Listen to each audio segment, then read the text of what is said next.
You're listening to the Church Renewal podcast from Flourish Coaching. I'm your host, Alan Edwards. Welcome back to our Renewal Stories series. In Renewal Stories, we share the story of a pastor or ministry leader trying to effect change in his own context. Today, we're happy to welcome to the program Robbie Schmidtberger. Robbie's a pastor in the PCA, replanting a church in eastern Pennsylvania. We're happy for Robbie to talk to us a little bit about the process of replanting and what he's learned through it. If you're looking to lead change in your own congregation or in some context like this, we'd love to hear from you. So reach out to us. You can find me, ALLAN, at flourishcoaching.org. That's Alan at flourishcoaching.org. Or find us on Facebook or on the web, flourishcoaching.org. All right, let's dig into the ways that Jesus is renewing his church through replanting. All right, we're back on the Church Renewal podcast in our Renewal Stories series. This is where we talk to folks who are either experiencing personal renewal in the church or trying to lead renewal in their context. And we like to share these stories with folks because we just want to hear about the ways that Jesus is renewing this church. And today in the studio, we have with us PCA pastor Robbie Schmidtberger. Robbie, how you doing today? I'm doing well. How are you doing, Alan? Doing fantastic. For our listeners, a little biographical note. Robbie and I went to college together, and I think at one point, Robbie, I tried to dissuade you from studying the Bible in college. You did. Shame on you. I think I passed on the advice that someone gave me my last year of undergrad. If you want to be a pastor, don't study the Bible undergrad. And I thought to myself, boy, you could have told me that before I paid for 4 years of college. True. Robbie, you have been a PCA pastor how long? I've been ordained since 2013. 2013. You went to seminary in Western Pennsylvania. Yes. And when you were done with seminary, what was your kind of initial sense of call? What were you feeling the Lord leading you to do in pastoral ministry? Certainly. So I was interning at a church plant in urban Pittsburgh, and so the whole time I was there, we were having a conversation about being an assistant pastor and who would then go on and plant a church. And so, and that was a mindset that I was there during my senior year of seminary, and even afterwards, after I graduated, as I went to church planners assessment with our church planning assessment center down in Atlanta with M&A. And so I was really just on I'll just say like the church planting track, so to speak. All right. And leaving seminary, did you finish up your internship and go right into church planting? What were your next steps? Yeah. So after I graduated from seminary, I went to the Reformed Presbyterian Theological Seminary in Pittsburgh. And I was actually, that church I was at called me to be their assistant pastor. And I was there for about a year and a half. My elders recommended that I would seek a call elsewhere and church planting opportunities elsewhere. And so just through the Lord's providence, we came out here to Eastern PA, just in the suburbs of Philadelphia. Okay, great. And you were on this church planting track when a new opportunity came across your path to do replanting. And that's kind of what we want to focus on today, the replanting aspect of renewal. How did that opportunity come across your path, and what caused you to be willing to change from one direction, I'm going to plant a new church, to this other direction, I'm going to be part of the replant of a church? Mm-hmm. Yeah. So to kind of like get into like to the story, I'm doing my church planting apprenticeship, my church planting residency with Heritage Presbytery, and I'm based out of two congregations, one being Stillwaters, another being City Church of Bloomington. And as I'm ministering in these churches, I'm seeing just the great need for new church plants all throughout the region, from like the Metro Philadelphia area and all the way throughout Delaware and along the eastern side of the Chesapeake. And so we're really exploring and doing demographic studies of various communities, from Rehoboth Beach, which is the largest, it's a gay community vacation spot in Delaware. And so we're looking at that location. We're looking at some other locations. And at one point, about 3 years ago, not 3 years ago, 4 years ago next month, we were in a season where in the span of 7 weeks, we had 7 really serious opportunities come before us where we're being asked, hey, would you consider, yes, planting at Rehoboth Beach, Bethany Beach? Would you consider planting in Kennett Square, Pennsylvania? Would you consider planting in South Philly? And, I'm a Pittsburgh fan. Go Pens. And like, I cannot imagine planting a church. I really cannot imagine being all things to all people right across the street from the Flyers Stadium. like like just want to admit that like I'm a person who's formed by my culture. I fully acknowledge that. But then even with this, throughout my time of just getting to know local pastors, getting to know other church planters within the PCA, the opportunity came before us as this one particular congregation, the Reformed Presbyterian Church of Westchester. And this is March 5th of 2016, they're considering a replanting venture of sorts. They were having a conversation with the Liberty Church Network, which is a solid network here in the Philly region. But one of their good dear friends of that congregation, Darren Pesnell, who's the pastor of Ironworks Church up in Phoenixville, he asked if he could put together a proposal where a plan for Ironworks having a role in replanting that congregation.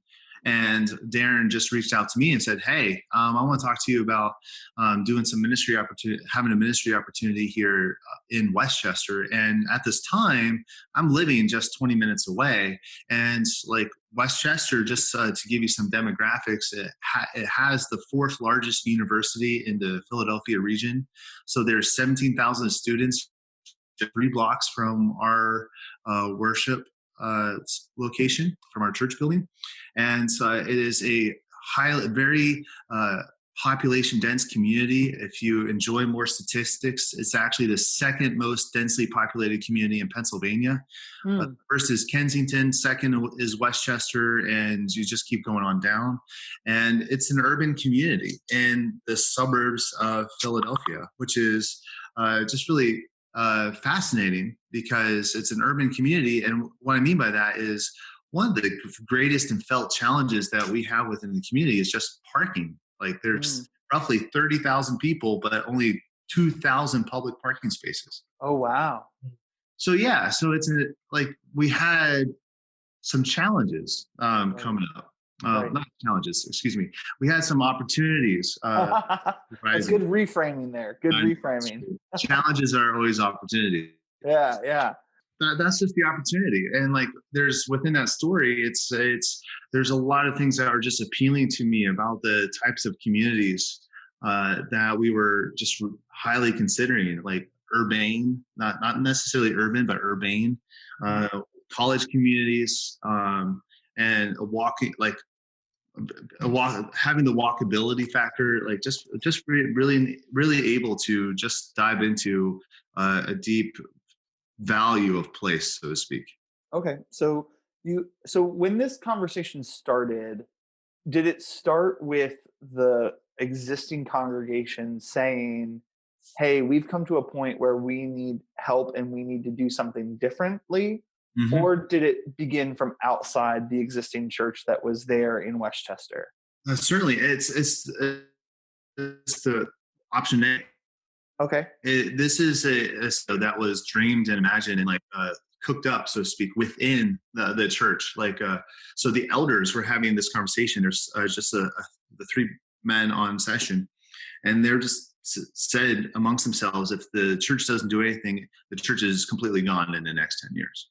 That's one elder said verbatim. And like the pastor of the church, he had an incredibly long tenure here at Reformed Presbyterian Church. He was here since the late 80s. Mm-hmm. And so this wasn't a church that needed revitalized or renewed or replanted just because the pastor was not a good pastor by any stretch of the imagination. He was very loyal and faithful, and that's an incredible tenure. And like, even looking at his ministry here, I once saw a list of various ministry endeavors that he started, and it's about 20 different ministry initiatives that he started where that were in hopes of turning things around at the church. Hmm. So, but yeah, it was this was the conversation that originated from the elders. Yeah. So this is a conversation that started organically within the existing congregation. This is a church that had tried to have an impact on its community. It was struggling. It came to the point where they knew they needed some help, and that's where the replanting opportunity, in partnership with either one network or with another church, they were Right. going to do a replant. Now, in the Church Renewal podcast and at Flourish, we kind of do a taxonomy of renewing, revitalizing, replanting, Mm-hmm. and everyone has their own definitions for this language. But it's kind of I think everybody in the Reformed and evangelical world, we're trying to figure out what we mean by these things. But at Flourish, we talk about every church plant always needs to be renewed in the gospel first, but then also their mission, their vision, their strategy. Some churches are in a more acute situation and need to be revitalized, and some churches fear that they are coming to the end of their life cycle, and their best hope for longevity is replanting, which is really putting everything on the table, maybe even uh, uh, giving their resources to a new plant. Sometimes it means stopping worship for a season, joining with another church, and then relaunching the church. Replanting can look differently. Right. Is that how you think about replanting, or how would you describe what does it mean to replant a church? Yeah. So let me. I think it's very similar, but like, let me give you a metaphor that I picked up from two different books. One is the Trellis and Vine, published by Matthias Media, and the other is Church in the Making: How to Kill a Church Before It Even Starts, Mhm. and that's by Zondervan. But like, if we can take church planting and revitalization and replanting, like take those three categories. Like church planting, everyone pretty much knows what it is. Like, you go to a field and you basically say, "Hey, I'm going to plant crops here." Like, and actually, you go to a garden, you go to plant a rose bush, and so you dig up some ground, you put in the rose bulb, and then you throw in some good soil, and you seek to let it grow. But as the church grows, you build up your trellis, like, so you have like that organic and organized life around the church.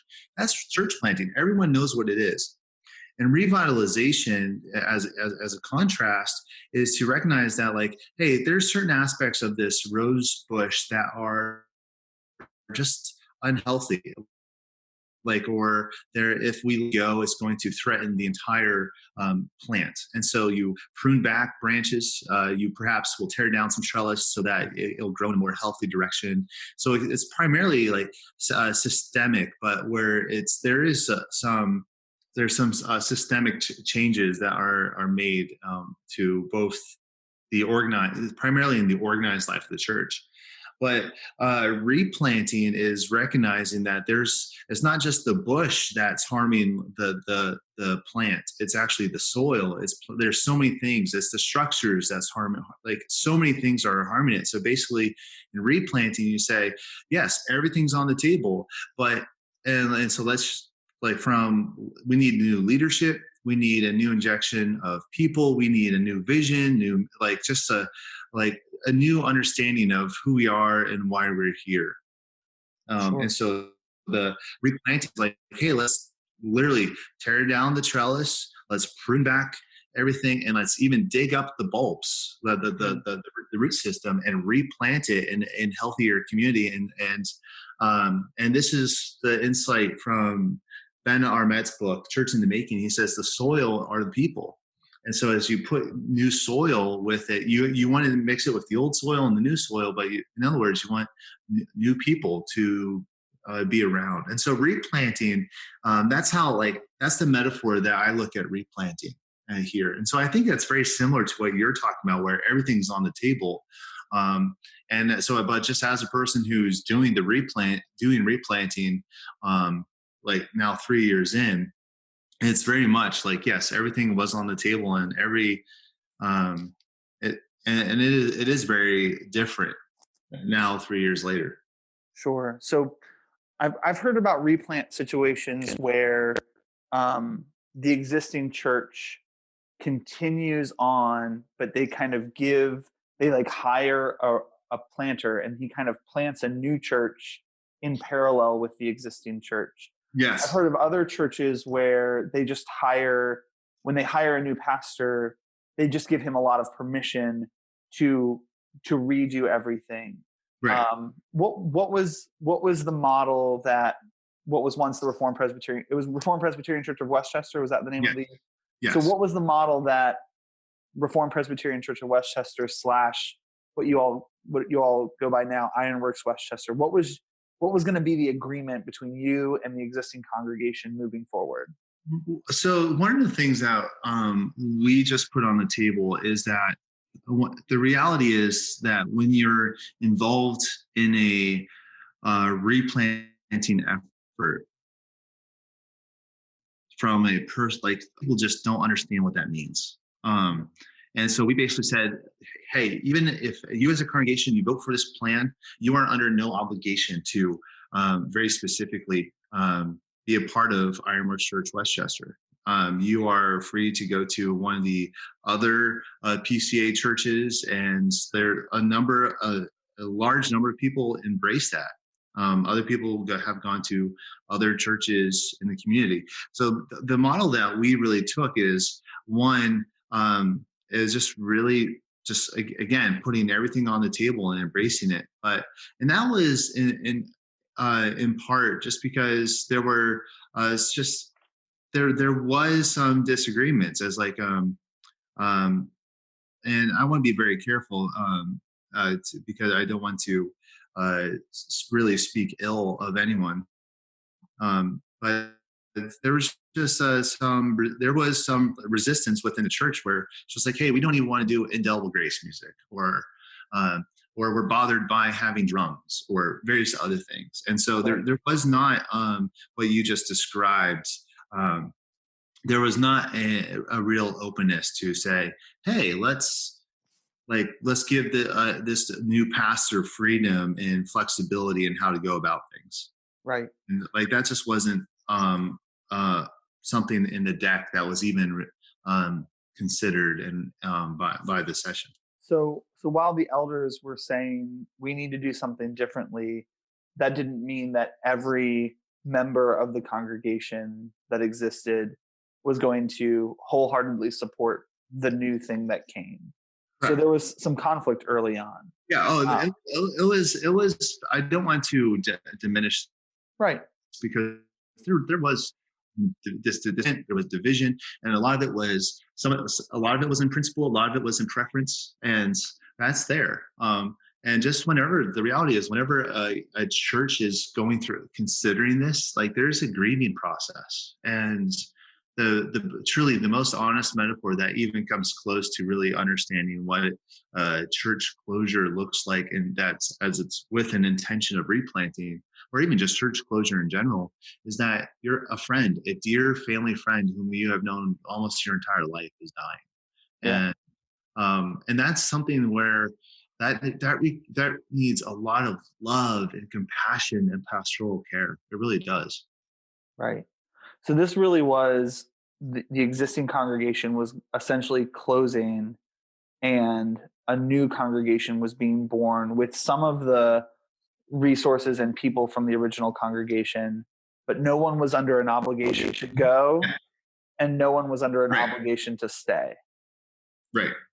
Okay. Interesting. Yeah. We often say that the renewal of churches requires more than, but nothing less than, some intentional, thoughtful conflicts. And it sounds like that's something that a replanter just has to navigate moving forward. And one of the challenges just for me as a replanter is I did not have the relational capital or depth with RPC, with the our Reformed Presbyterian Church of Westchester. I wasn't their pastor for 30 years. I was being brought in to lead their replanting effort. And so that itself was like when people needed pastoral care, they didn't necessarily want it from me, but they wanted it from other people. And again, that was a challenge. I'm very grateful for how just, again, the amazing, I think very highly of the previous pastor, of the pastor of Reformed Presbyterian Church. And so I think very highly of him. And he is one of the best pastors who I've ever have had the privilege of just really watching. Yeah. So it sounds like it took some courage on your part to be willing to take on this venture. Almost like any other church planter going into a new place. Mm-hmm. And it sounds like it took some courage on the part of the leadership of the existing church to say, we recognize where we are, and this isn't going to be easy, but this is what we need to do to make sure that there is still a healthy gospel witness in this very dense, very urbane community. Yeah.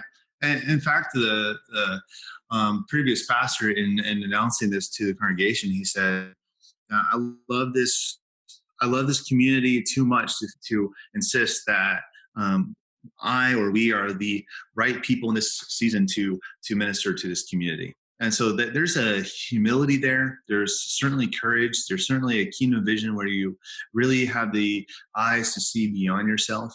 And as you look at Westchester, it's just like I live 5 blocks from the church, and but just 2 blocks away from my church are 2 cults. Wow. Here in town, we have the closest faith community to the university is a Unitarian Universalist church. And if I just drive like really about a mile, perhaps a mile and a half outside of town, I come to a Jewish synagogue and Islamic study center. And we haven't gotten into any of the New Age meditation communities within this area. So it is an area that's just this is an area that significantly needs the gospel, fundamentally needs gospel. And even on Westchester University, like even as we're having this conversation, the largest campus ministry on campus is Cru, and 12 of their staff are on the first floor of our building right now having their staff meeting. But Cru only engages roughly 200 people out of 17,000 students. Oh, wow. It's just like, this is a community that, again, needs Jesus. And the fact that the session of Reformed Presbyterian Church of Westchester just led with that. This community needs Jesus. Help make that happen. But that's really the legacy of that church that I just want to love and celebrate. And even whenever we do our members classes, it's like the first hour we just spend on talking about our story, and just people to know that Reformed Presbyterian Church of Westchester just passed on this amazing legacy of being kingdom-minded, of being humble, of being just morally courageous to preach the gospel. And that's really the legacy that we want to steward well and champion well as we are going into essentially 2020. It sounds like your mindset is very different from, there was an article that was kind of circulating recently about a replanting or relaunching effort that was going to happen in a church in the Midwest. Mm-hmm. And the sense, and I don't know what the specifics, I don't want to assume what the actual details on the ground were, but the way the article was presented made it sound like the denomination told the longtime members of the church, you need to go away so that we can relaunch. That was the sense that the article gave. And that's not the sense I'm getting from you. No, not at all. And I saw that article too. And that in contrast, our story is just very different. While our church is young, the average age of the church is 28, and we have 25 kids. The oldest kid is in 6th grade, and right now we're going through a baby boom. 2 newborns, and we have, I believe, 3 or 4 more on the way. Oh, wow. And exciting. We're a young church. Right. But here we have these young couples, these young families, these newlyweds, and they're saying we want to be mentored. We want to be around people of a different generation than us.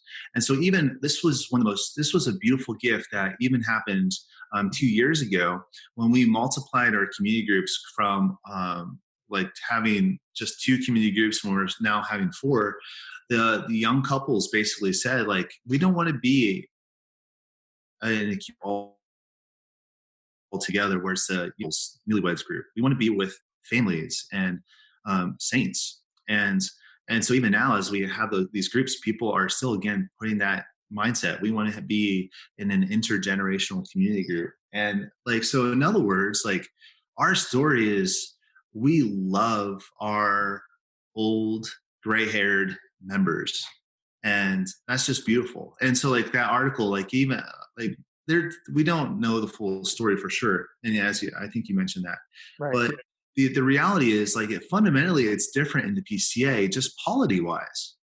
That in the United Methodist Church, that pastors are relocated and reassigned every couple of years. I believe even church property is owned by the denomination. But in the PCA, if a church wants to close, or if a church seeks to go about replanting, that is a decision that belongs to the church. The presbytery can't even come in and say, "Hey, you need to do this." Right. We have this is the value of our grassroots Presbyterian mindset. And so it's like that article is just, from the popular understanding of it from that one article I read, is like, it's just a very different experience than even what I've seen in the PCA. I can't think of any single scenario where that would be descriptive of. Right. So, Robbie, let's just talk a little bit about the personal experience of being a replanter. How is it that God has been shaping your soul? How is it that your hope in the gospel has been challenged and renewed by your experience of leading this kind of renewal replant effort? Well, it's so many things on. Yeah, just a light little morning conversation question there. I know. Well, like, and like, this is a huge question, and one I frequently talk about with my coaches. Like, just one is just trusting God. And like, when finances are tight, just like, it's like, you can fixate about them. You can be anxious about them in the middle of the morning at like 2 a.m., 3 a.m., 4 a.m. It's just really praying unto God, trusting Him as He is able to do more than we can ask or imagine. That's one thing. And the same thing kind of goes like, hey, because we have this, like, I'm not sure that I made this clear, but this church gifted us their 125-year-old property. Oh, wow. And it's this beautiful Greystone building, but the gift is also the gift of liability. Mm-hmm. And so, like, again, when you get a letter from the IRS, it's trusting the Lord. When you just really trusting the Lord as He is bigger than anything, like from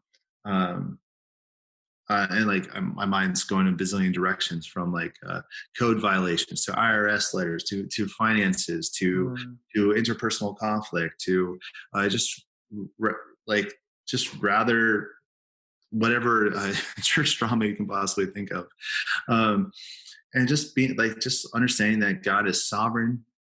God loves Westchester more than I do. God has even gone ahead of us and prepared the steps for us, and so.